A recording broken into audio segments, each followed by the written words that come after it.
وطاي داوديال iyo dhageystayaal waxa aan gudagalina barnaamijkii xasuus xaar barnaamijkan waxaan aad alaba ku qaadal dhigi doonaa arrimaha dhaqanka dunida iyo diinkaba waayo dhaqanka iyo diinku waa marxalado isxigeega oo marka koowaad ay ummadda dunida ku nool ay ku dhaqmaysay habdhaqameedka kadib ayaa waxa yimid nidaamka diiniga ah waxaana in badan laga bedelay habdhaqameedkii ummadda caalamku ay ku dhaqmaysay iyada oo waxna laga reebay dhaqamadoodii waxna loo ogolaaday walow aad moodo in bulshooyinka inta badan dhaqamadooda wixii laga reebay ay dib ugu noqdeen oo ay dib kaga halaabeen si waliba ay ahaataba waxaana barnaamijkan xasuus xaar ku qaadal dhigi doonaa suugaanta caalamka oo idil Soomaalida ayaanu sheegnay in ay suugaanta hogaaminayso isla mar ahaantaana ay u taalo gogol weyn oo ballaaran oo suugaanta caalamka oo dhan ay ku hogaaminayso 22 dal wadamo ka badan ayaa ku tartamaya waxa kamid ah wadamada Brazil, Ingiriiska, Faransiiska, Suudaan, Ethiopia iyo wali wadamo kale oo aad moodo in ay aad isu hirtinayaan suugaanta caalamku waxa ay aad inoo baraysaa sida dunidana ay ku soo askuntay halka ay ka soo bilaabatay halka dunida sida u yaalo iyo waliba dhibaatooyinka jira waxa kale oo suugaanta laga helay cilmi fara badan oo baaris u sii baahan aniga kadib iyo in dadku ay dib u jaleecaan oo yacni aad uga hadlaya umuuro wali aan caalamkuba gaarin oo qayb ah cilmiyadaas qaybka waxay u baahan yihiin in marka wariyaasha ku takhasusay arrimaha scientific ah ay aniga gadaashay ay baaritaan ku sameeyaan oo baaritaan caalami ah ku sameeyaan isla markaana ay isku dayaan inay dal waliba u soo helaan macluumaadka suugaanta ku hadlayso si dal waliba loogu fasiro luqadooda gaarka ah waayo dunidu waa duni kala luqad ah dadku waa kala hayaameen kadib markii uu alla abuuray waxana ay taasi cadeynaysaa in dadku kala luqad yihiin in marnaba aysan cid kale ku qancaynin warbixinta ay uga sheekayso haddii xitaa ay ku amaanayso dalkooda sida awadeed inkastoo ay Soomaalidu hogaaminayso barnaamijkan dooda aan ku wado waxaan eegayaa marka ugu horeysa Abwaan Hadraawi Allahu naxariisto Maxamed Ibraahim Warsame Hadraawi waxaan bilaabay sheekadani xasuus xaar isaga oo nool hadda se waa uu geeriyooday sanadii 2022 haddaba aan eegno Abwaan Hadraawi waxa uu ka baxay mawduucii waxana uu beeray in aan laga hadlinba caalamka iyadoo marka horeba la baran alle iyo shakhsiyadiisa aynka ay tahay oo aan description isaga lagu sameeyo Abwaan haye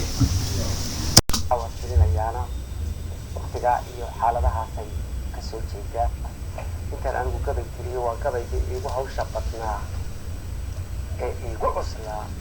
yaana dilay ka dhigo kabay tiriyay dhibta iyo xanuunka iga soo maray anuu been sheegay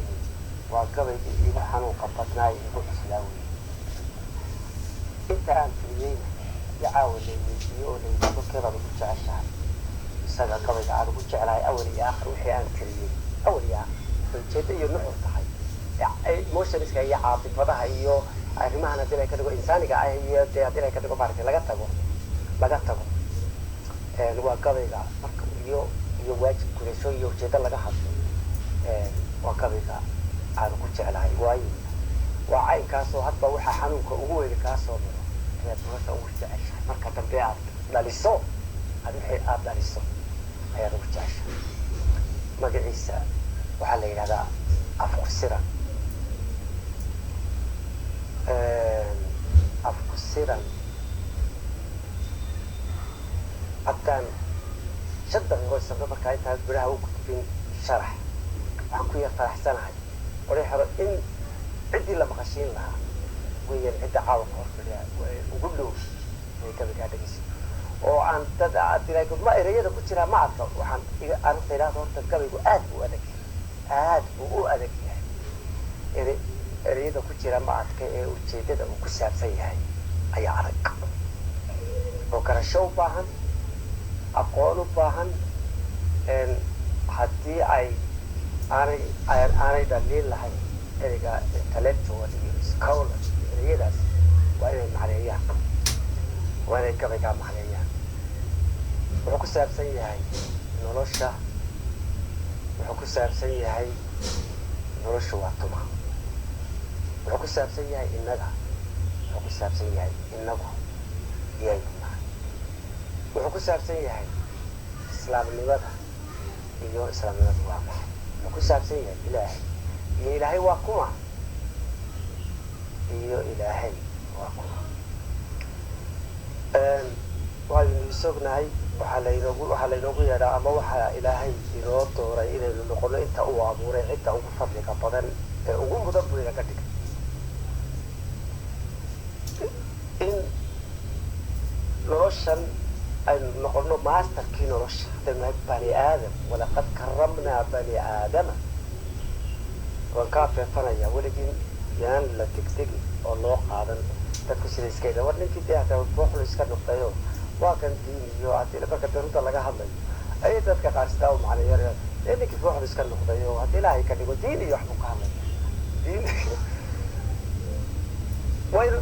meel la isla dhigaa diintu waa maxay waa tuma diintu sidaynu marka inaku dee aanu u samaysanay iyo islaamnimadu maaha de waa si jirtaa waa si jirta way u dhigan tahay u taal aan diidanahay inaynu ku dhaqanno waynu ilaahay ka dhigo maaragtay aynu aqbalno inay sidaa tahay mushkiladu waa inaynu diidanahay mushkilada diinta iyo qaadashada maaha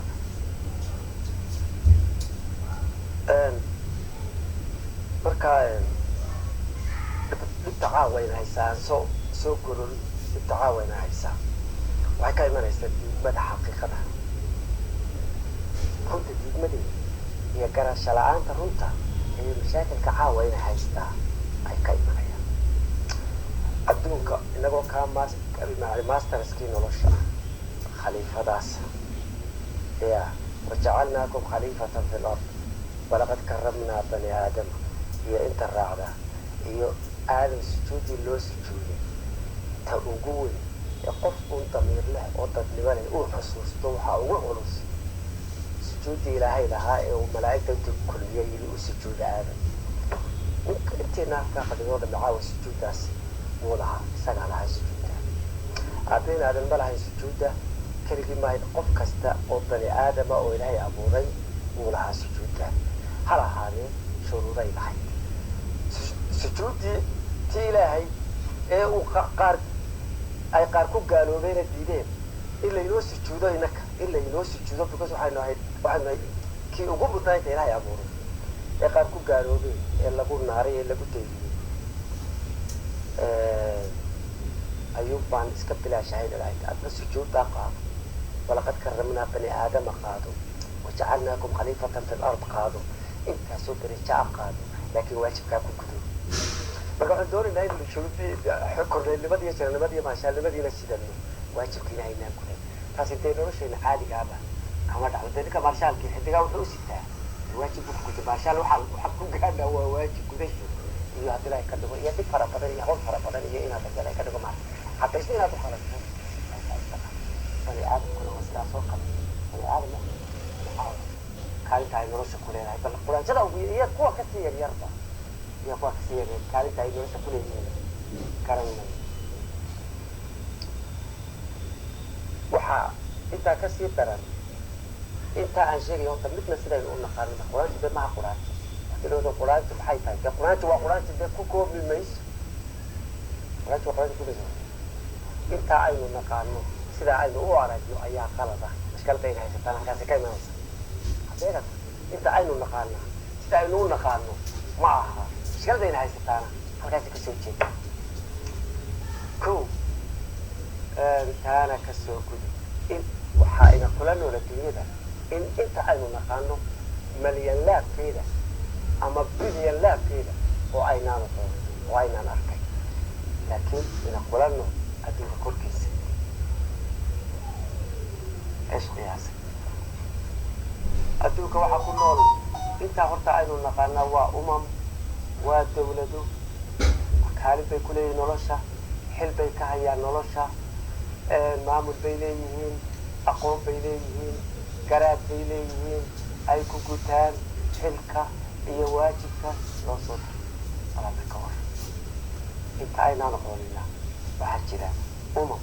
iyo dawlado adduunka korkiisa ina kulanno waa inaan fikrad ba ka haysa inaan aqoon adduunka dee umakaasa ku nool dowladaha ku nool ambiyaa ku nool malaa'ig baa joogta cafaariid iyo shayaatiin iyo jabbaabiro iyo abilaahi ka dhigo iyo wax laga argagaxo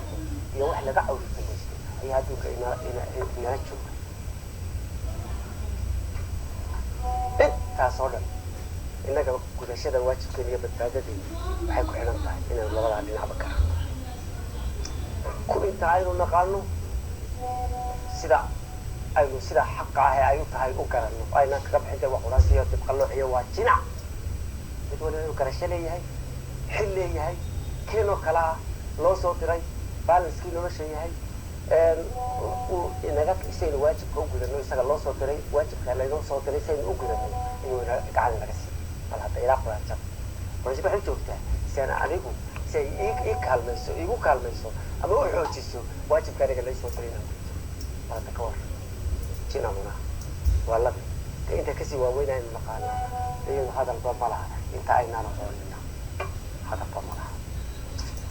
marka akusira wuxuu kula baxay magacu geedka halkaa ku yahay geedka kalool ka soo qaada ma ku dhacday magacaad geedkaa doonta keen ama shimbiraha keen ama dhagaxa keen midaan aqoon lahayn oo garasho lahayn garashahay wixii lahayn ma jireen waxaa lagu yidhi nolosha inta kale waxaa lagu yidhi bani aadamka haydu ku khaldamo si dembi u dhaco oo dembigaa xisaabi uga timaado ka aamusa baa lagu lehay waxaan doono ku samaynaya sidaas taban ee aan maangalka ahay ayaynu u aragnaa taasina waxay kasoo horjeedaa waxay macnaynaysaa ilaahay waxaan khalaq u dalaq carabtiinaysa khalaq u dalaq inuu iska aburo iska sii daayo taasi xagga ilaahay waxay ku tahay waa meel ka dhaca inaad tiro ilaahay waxaan macno lahayn oo xil lahayn oo qalin lahayn oo qiimo lahayn oo waajib lahayn ayuu iska abuuraa just for no reason taasina ayadiiya kasoo horjeedaa iyo cabadkuu yidhi wamaa kunaa laacibiin iyo ma waxaad umalaysaan cabad iyo ciyaar idiin abuur dabeedna adigoo keligaado kayn iska dhex maray waxaad umalaysaa keligaad hor meeshaad maraysa waa in dad joogaan qaaraad arkaysaa oo aad taqaanaa joogaan laakiin aad si qalada u taqaano qaaraanad arkaynidi fadhiyaan dabeedna waxaad doontaa inaad kayntaa because dad baanad kuu jeedin mar haddaanad dad kuu jeedinna inaad waxaad doonta samayso adigoo aan ka digtoonayn waxaad iska ilaalinaysaa inaanu dad ahayn inta aan kuu jirin dee ama kaxishoodkooda ama ka cabsi inaad waxyeeladooda inaad isu dhowrsoonaatid mudnaanta ay leeyihiin ambiyaa ku noolo malaa'ig baa ku noolo umad baa ku noolo ixtiraamkooda iyo xaqadhowrkooda inaad ku dhaqantid xataa haddaad keligaa kayn marayso inay kuwaasi jiraan haddaad aqoonsata inay jiraan dee waad ilaalinaysa iyo kacabsiga xafaariidda iyo jabbaabirada iyo haddii ilaahay ka dhigo iyo inta baaquur iyo inta haddii ilaahay ka dhigo maaragtay shayaatiin iyo inta wax laga cawjisaysto oo dee aan layna tusaynin because argagaxooda iyo foolxumadooda iyo waxyeeladooda iyagana cadhada ilahay intay kugu dhacdo iyaga lagu soo fasaxana ka baqi maysi oo lagugu soo daayo inta xaqa le ee mudana haddii ilaahay ka dhigo xaq siinta xaqooda haddii ilaahay ka dhigo kaya u dhowrsoonaanaysa dabeedna waa adigaad iska durdurinaya dabeedna halka lagaa raacayo jin baa galay iyo shaydaan baa raacay iyo waxaanaa ku dhacday iyo tanaa ku dhacday dabeetana halka mashaakil ka imanaya iyo maankii baa laga qaaday iyo qulufadii baa laga qaaday iyo hebel wuu waasha iyo hebel waa kay iyo waxbuu dilay iyo waxbuu dhacay halkay ka imanayaan waa kuwa kale waxa laga ka aamusoo dembiga ha galaano dabeetana ee xisaabi ha timaado si cadaabta loo qabo dee ka waashka kalena si loogu kala marka waxay ahayd inagu gacmaa ku sidna inaynu dee aakhira la tagno inagoo gacmaa ku sidna laakiin waxaynu tagaynaa aakhiro inagoo caloosha ku sidna inagoo soo lignay ciddii idin oo ogaashibiri idin oo ugaadhi idin oo dugaagii idin oo diintii idin oo dadkii idin oo karaabadeedii idin oo sharafkii idin oo haybadii idin oo hankeena idin aynu tagaynaa dabeedna dee waa inagoo xujaysanan bani aadamkii la sheegay loo sujuuday ahay kii karaamaysna ahay khaliifadii ahay aynu tagaynaa haddii ilaahay ka dhigo maalinka maanta maaragtay إلهي له تصبح في حقيقة أو يقول حديث يقول كان كل يوم نورنا كل يوم نورنا واشكا يقول إحدى وأنا إذا كل هذا أنا عاوم ما رجو فرح وقول رتي هذا حنوك كسر كل هذا يمشي معي عاوم رجو هالجنونا يعني ولا 50 Somalia هو ده intellectual class كاس mostly أو يعني تفاهم اللي عبينا يكلموا ما يقولوا بدي أنا بقى بس في سنة هنا إذن